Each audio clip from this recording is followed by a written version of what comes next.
গরম গরম ধোয়া ওঠা ভাত আর সঙ্গে এই কাতলা পাতুরি এত মজা, আর সাথে রয়েছে লাউ শাক। এই কাতলা পাতুরিটা যে কী যে মজা হয়, আমি কিন্তু একদমই একটা মাংসাশী প্রাণী। আমার মতো যারা মাছের স্মেল নিতে পারে না তাদের জন্য আমি বলতে পারি এই পাতুরিটা ট্রাই করুন। এই পাতুরিটা এত মজা হয়, আর এখানে মাছের কোনো স্মেলই পাওয়া যায় না। আর এই কাতলা পাতুরিটা আমি বানিয়েছিলাম সর্ষে বাটা আর পোস্ত বাটা দিয়ে, সাথে আরও ইনগ্রিডিয়েন্টস ছিল। আমার তো আবারও জিভে জল চলে আসছে, এত মজার একটা খাবার।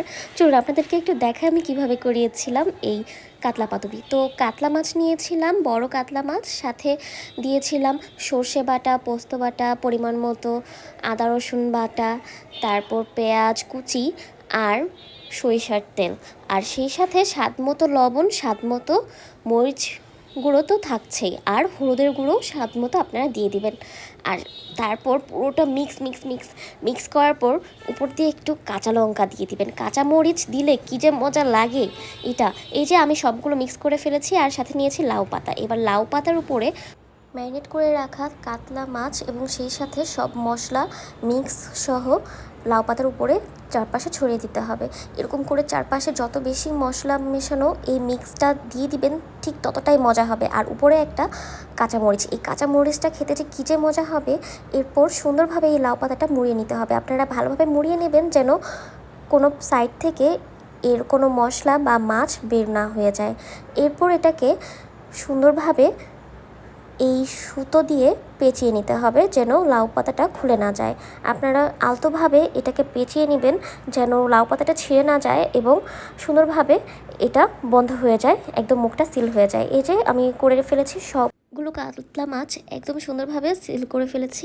এবার আমি একটা ফ্রাই প্যানে এভাবে চারপাশে সয়াবিন তেল ছড়িয়ে নিলাম। আপনারা চাইলে এখানে সরষের তেলও ব্যবহার করতে পারেন। এবার আমি এখানে পাতুরিগুলো চারপাশ দিয়ে দিচ্ছি। আর খেয়াল রাখবেন যখন আপনারা ফ্রাই প্যানে এই পাতুরিগুলো দেবেন, ঠিক সেই মুহূর্তে যেন চুলার আঁচটা অনেক আস্তে থাকে। এটা কিন্তু পুরো রান্নাটাই অনেক আস্তে আঁচে করতে হবে। আমি গ্যাসের চুলায় বসিয়ে দিয়েছি একদম আস্তে আঁচ দিয়ে, আর এটা আমি 10 মিনিটের জন্য ঢাকা দিয়ে রেখেছিলাম।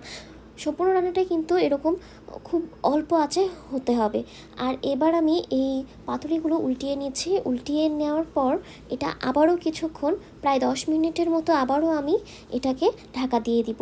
আপনারা এখানে দেখতেই পাচ্ছেন যে আমি ঢাকনা খোলার পর এখানে কিন্তু অনেকগুলো মাছ ভেতর থেকেই পানি বেরিয়ে এসেছে, আর সেটা দিয়ে কিন্তু এটা কুক হবে। এই যে আমি সবগুলো এভাবে উল্টিয়ে নিচ্ছি। উল্টানোর পরে আমি এটাকে আবারও ঢাকা দিয়ে রেখে দিব। আর 10 মিনিট শেষে এই যে রেডি আমার কাতলা পাতুরি। আর এবার আমি ভাতের সাথে গরম গরম ভাত, লাউ শাক ভাজা